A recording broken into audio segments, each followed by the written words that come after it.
درخت کاج کوچولویی توی جنگلی بی نهایت زیبا زندگی می کرد. پرنده ها روش می نشستن، سنجابا روی شاخه هاش بازی می کردن.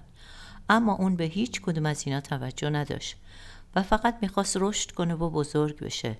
دائم نگران این بود که بزرگ بشه و مثل درختای کاج بزرگی که قطعشون می کردن قطع بشه و بره به جای جادویی و ناشناخته‌ای که اونا میرن و خوشبختی رو اونجا پیدا کنه.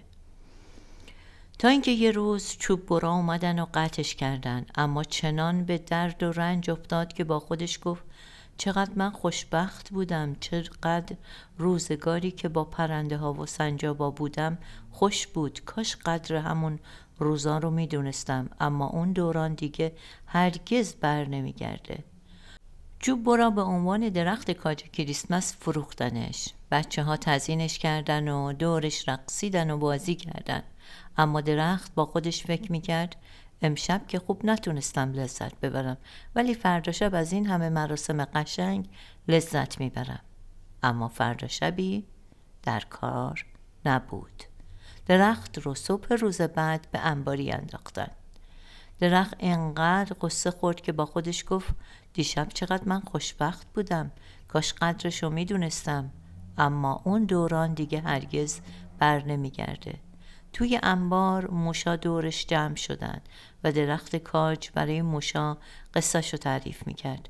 موشا با شادی و هیجان به قصه زندگیش گوش میدادن، اما درخت قصه میخورد تا اینکه یه روز اومدن از انبار بردنش، تیکه تیکش کردن تا هیزمش کنن.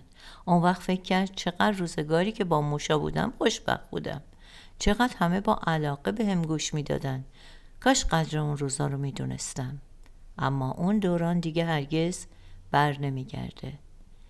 این ماجرای آدمیه که همیشه آرزوش زمان و مکان دیگه است و نمیتونه زیبایی های زمان خودشو ببینه و هیچ چی راضیش نمیکنه. هانس کریستیان اندرسون. امیدوارم که قدر لحظات رو بدونید و از تک تک لحظات به زیبایی یاد کنید و اونا رو زیبا ثبت و ابدیش کنید.